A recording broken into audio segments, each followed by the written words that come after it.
for somebody in a leadership role. I think it's important to grow into a particular role with the right characteristics. Sunlight glinted off Windsor Castle the moment 9-year-old Princess Charlotte's sobs echoed to the gardens, and that cry rewrote royal history. In this video, you'll see how Prince William stripped the title from Camilla's granddaughter, why Charlotte heartbreak laid bare the monarchy's secret power rules, and what this fallout means to the future of the House of Windsor. Join us. By the end, you'll know the rule William shattered, the palace scandal nobody saw coming, and why this isn't just another royal fairy tale. The perfect storm building. Let's rewind. Because to understand why this explosion was inevitable, you need to know what was happening behind those palace walls. See, ever since Camilla married Charles, she'd been playing a dangerous game. Slowly, strategically, she'd been pushing her own grandchildren into royal spaces. And I'm not talking about casual family dinners. Remember William and Kate's fairy tale wedding in 2011? Billions watched as Kate glided down that aisle. But here's what most people missed. There, among the flower girls, was Eliza Lopez, Camilla's granddaughter, a child with zero royal blood, zero claim to anything, suddenly thrust into the most important royal event of the century. That should have been the first red flag. Fast forward to the coronation. Camilla's grandson serving as pages of honor right alongside Prince George. Think about that for a second.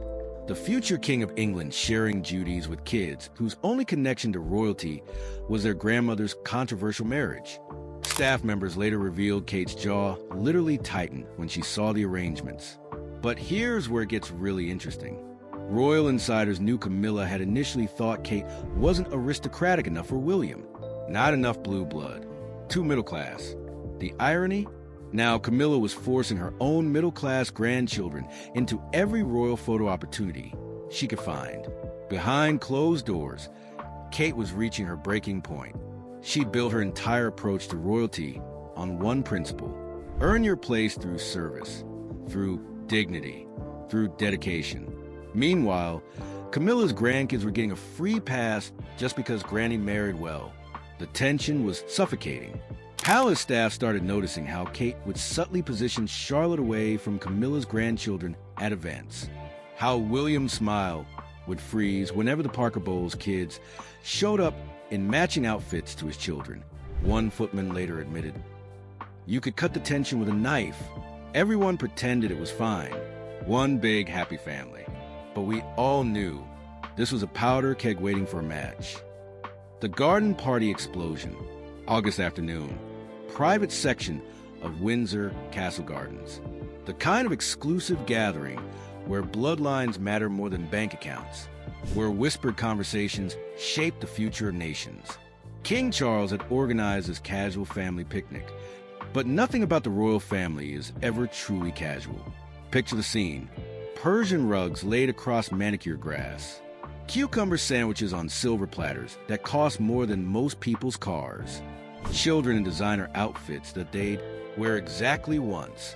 And underneath all that perfection, a battlefield disguised as a playground. Charlotte was doing what Charlotte does best, being absolutely magnetic.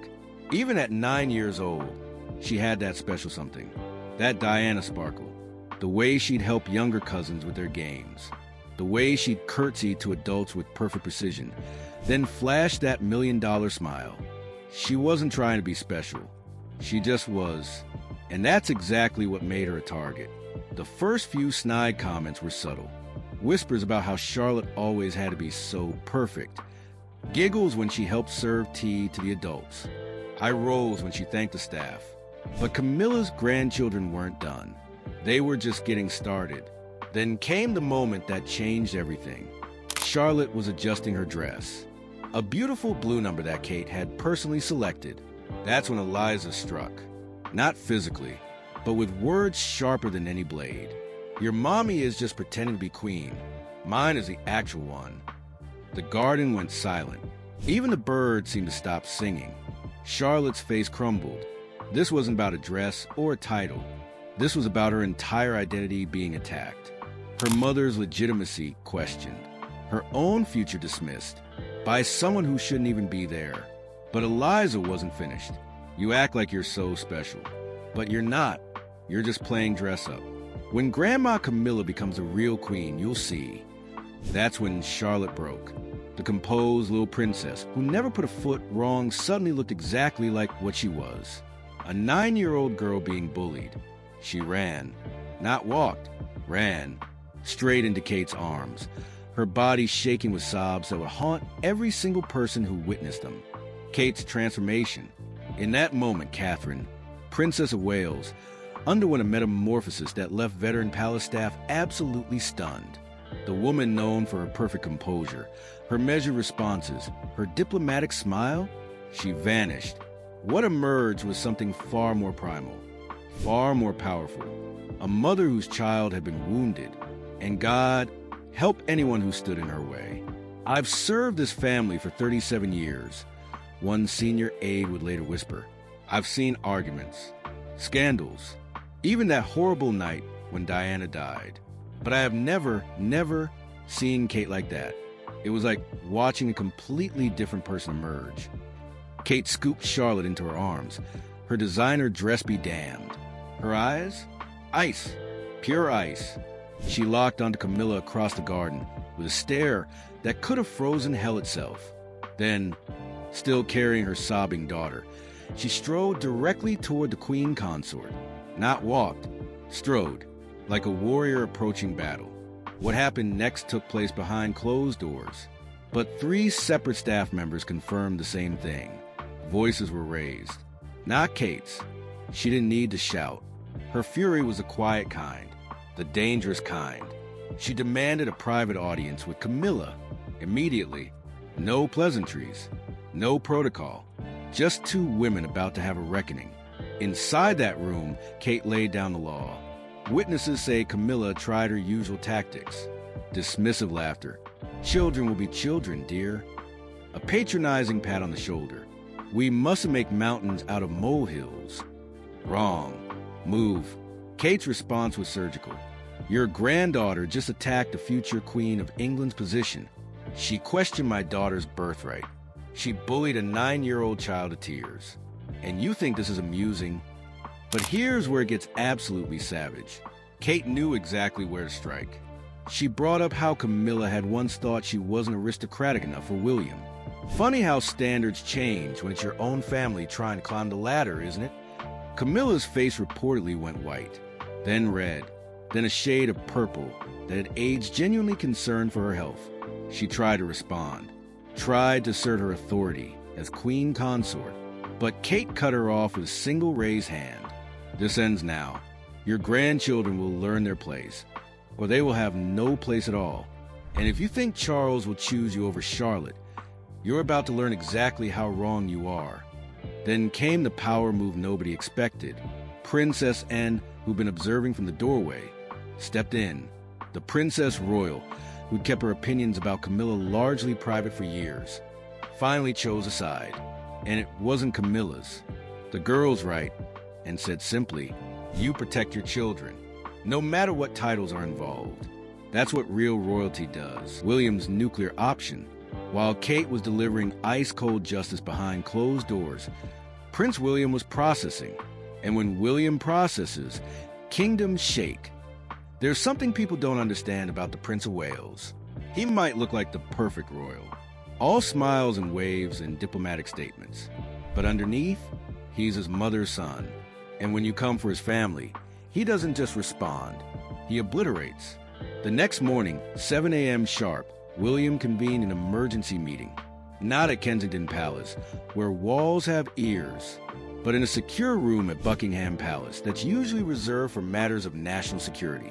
In attendance, his most trusted advisors, his personal secretary, the Lord Chamberlain, and notably absent, anyone with ties to Camilla. Gentlemen, William began, his voice carrying that quiet authority that makes grown men straighten their spines. We have a situation that requires immediate action. He laid out the facts with military precision, the pattern of behavior, the escalating entitlement, the final straw that was Charlotte's humiliation. Then he dropped the bomb that would reverberate through every corridor of power in Britain. Effective immediately, all honorary privileges extended to the Parker Bowles grandchildren are revoked. The room went silent. You could hear hearts pounding. This wasn't just unprecedented. It was revolutionary. William was essentially declaring war on the Queen Consort's family. Draw a line in the sand that said, "Royal blood matters." But William wasn't done. Oh no, he was just getting started. Remove their names from all ceremonial guest lists. Cancel their palace access passes. Any informal recognition of their special status in official protocols? Erase it. They are private citizens. Nothing more, nothing less. One advisor, braver than the rest, tried to interject. "Sir, the Queen Consort will..." "The Queen Consort," William interrupted, his blue eyes flashing with something that looked dangerously like his mother's steel, "will understand that actions have consequences.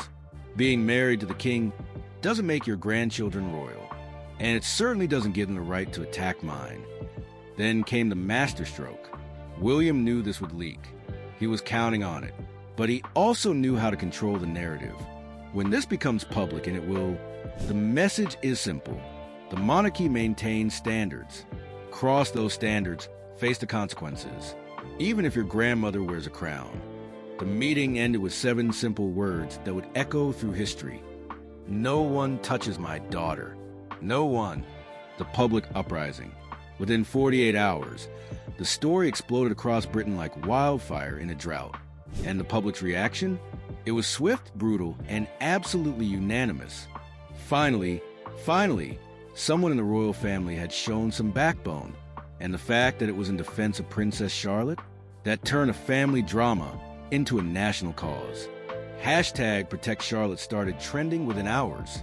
But this wasn't just another hashtag. This was a movement, a declaration. The British public had watched this little girl grow up. They'd seen her wave from balconies, steal scenes at royal events, carry herself with a grace that reminded everyone of her late grandmother. And now someone had made her cry? Someone who didn't even belong there? Social media became a battlefield. Side-by-side comparisons flooded Twitter. Charlotte's poised public appearances versus Camilla's grandchildren's awkward attempts at playing royal. The comments were savage. That's what happens when you try to buy class. Camilla's been pushing those kids on us for years. Finally, someone said enough. Charlotte is Diana's granddaughter. She was born royal. These other kids, they're just riding coattails. But here's where it gets really interesting. The public connected this to a deeper tension they'd sensed for years. The battle between the Middletons and Charles/Camilla over influence on the royal children. Kate's middle-class parents, who'd earned their place through love and dedication, versus Camilla's attempts to force her own family into the picture. One viral post summed it up perfectly. Kate Middleton was called too common to be queen. Now she's protecting the future of the monarchy, while Camilla's common grandkids try to tear it down. Karma's beautiful, isn't it? Television panels went into overdrive. Usually balanced royal commentators dropped their neutrality. If your child is bullied, you intervene, one primetime host declared. William did what any father would do. The difference is he did it on a national stage. And honestly, good for him. Even more damaging for Camilla, the military wives forums lit up. These women, married to men who serve the crown, have massive influence in Middle Britain. Their verdict was unanimous. Princess Charlotte represents everything we want our daughters to be. Graceful, kind, dedicated. And some entitled brat made her cry? William should have done more than revoke privileges. Newspaper editors, sensing blood in the water, went for the jugular. Justice for Charlotte, screamed the Daily Mail. William's war. Future king protects princess from Camilla's clan, roared the Sun. Even the typically reserved Times published a blistering editorial. The monarchy's future depends on maintaining standards. Yesterday, Prince William reminded us what those standards are. But the real death blow came from an unexpected source. Mumsnet, the online forum where British mothers gather to discuss everything from potty training to politics. These women, the backbone of British society, rendered their verdict with brutal clarity. About bloody times someone stood up to Camilla's nepotism. The thread garnered over 10,000 responses in 24 hours. all supporting William, all protecting Charlotte, all questioning why Camilla's grandchildren were ever allowed near royal events in the first place. Camilla's crumbling empire behind the reinforced walls of Clarence House. Queen Consort Camilla was experiencing something she'd never faced before: complete, total, and public humiliation. For a woman who'd spent decades carefully cultivating her image, transforming from the other woman to queen, this wasn't just a setback, it was an apocalypse. She was pacing like a caged animal, one household staff member later revealed. Throwing things, actual throwing, vases, cushions. At one point, a teacup went flying past my head. I've never seen anything like it. Camilla's first move was predictable. She stormed into Charles's study, demanding action, demanding he override William's decision, demanding he choose his wife over his son. What she got instead was a masterclass in royal realpolitik.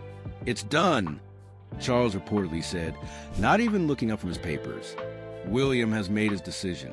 As future king, that decision stands." "I'm your queen." Camilla shrieked. Yes, shrieked. Multiple sources confirmed the queen consort actually raised her voice to the king. "Those are MY grandchildren. How dare he? How dare he protect his daughter?" Charles finally looked up, and witnesses say his expression was colder than anyone had ever seen.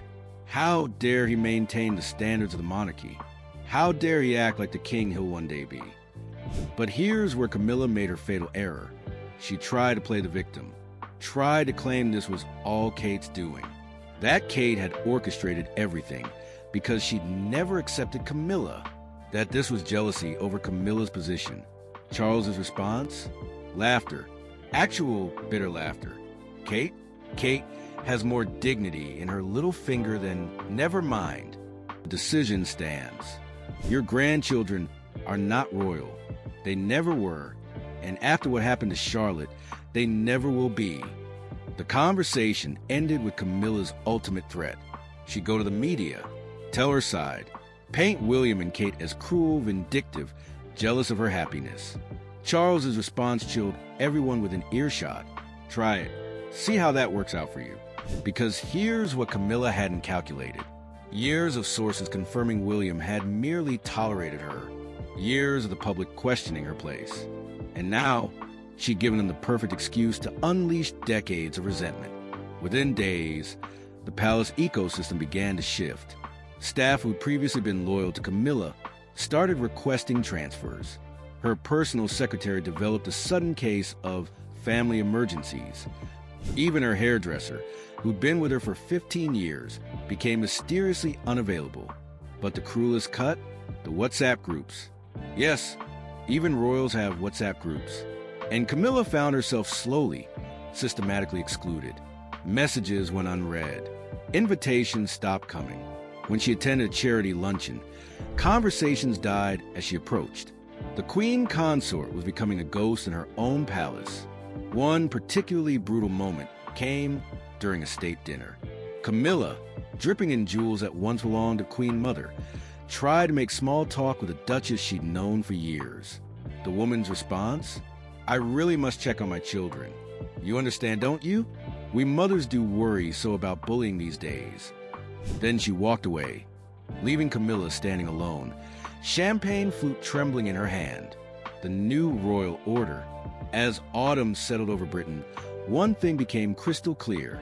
This wasn't just about one tearful afternoon in a garden. This was about the future of the monarchy itself. And in defending his daughter, William had done something remarkable. He'd shown the world exactly what kind of king he'll be. Think about it. For years, the royals had been criticized for being weak, for accepting anyone and everyone to keep the peace, for prioritizing appearances over principles. But in one decisive move, William shattered that perception. He drew a line, crossed it at your peril. The impact on Charlotte herself? Transformative. Palace insiders reported a change in the young princess, where before she'd been quietly confident, now she walked with her head just a little higher.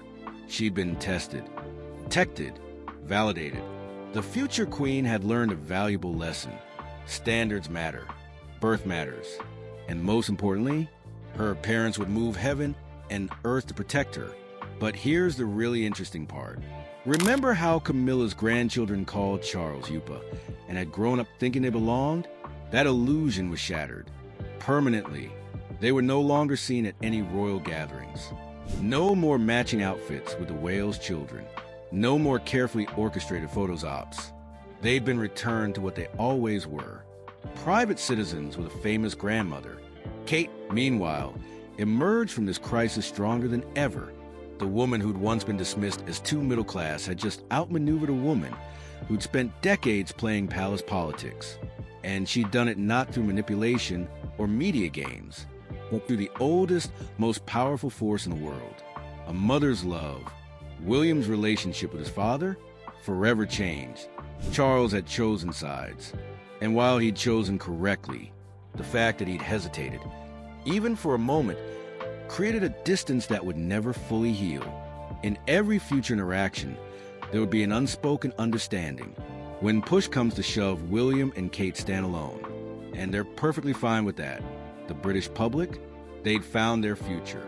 In William's decisive action, in Kate's fierce protection, in Charlotte's resilient grace, they saw a monarchy worth preserving, worth fighting for, worth believing in. The old ways of quiet acceptance and keeping peace at any cost? Dead, buried, gone. As winter approached, bringing with it the usual round of royal Christmas traditions, one thing was notably different. The palace Christmas card photos? They featured only blood royals. The message wasn't subtle. It was a declaration. The monarchy had standards again, and those standards would be enforced. Princess Charlotte, in her Christmas dress, smiled at the camera with that special sparkle that reminded everyone of Diana. But now there was something else in those young eyes. Steel. The same steel that had made her mother stand up to a queen. The same steel that had made her father reshape the monarchy itself. The lesson was clear. In this new era of the House of Windsor, you don't get to play royal. You either are or you aren't. You either belong or you don't. And if you come for the children of the future king and queen, you'll learn exactly what happens when you mistake kindness for weakness. Because here's the truth that this whole scandal revealed. The monarchy isn't just about bloodlines and traditions. It's about protection, standards, knowing who you are, and refusing to let anyone diminish that. William and Kate didn't just protect their daughter that day. They protected the very soul of what makes the monarchy matter. And Camilla, she learned the hardest lesson of all. You can marry into power. You can wear the crown. You can have the title. You can't force your way into a legacy you haven't earned. And you certainly can't use your grandchildren as pawns in a game where the other players hold all the real cards. The future belongs to Charlotte, to George, to Louis, to the children who were born to serve, raised to lead, and protected by parents who understand that some lines should never be crossed. The garden party incident wasn't just a family squabble. It was a defining moment. The moment the future king showed the world exactly what kind of sovereign he'll be. Ruthless when necessary, protective always, and absolutely unwilling to compromise when it comes to the people he loves most. The monarchy will survive, not because of tradition, not because of ceremony, but because when a little girl cried in the garden, her father brought down heaven and earth to make it right. And in that moment, the British people saw something they've been waiting to see for decades. A king worth following, a queen worth believing in, and a princess worth protecting. The revolution wasn't televised. It happened in a garden, behind closed doors, in conference rooms where power speaks in whispers. But make no mistake, a revolution it was. And when the dust settled, the message was clear. The age of weakness is over. The age of William has begun. And if you come for his family, you better be prepared for war. And that's the new royal order in action. Now I want to hear from you. Which moment in this saga surprised you the most? Drop your thoughts in the comments below. I read every one. If you enjoyed this deep dive, tap that like button, subscribe, and ring the bell so you never miss our next revelation. And before you go, check out the mind-blowing video on your screen right now. You won't believe what happens when you peel back the curtain on Buckingham Palace. See you there.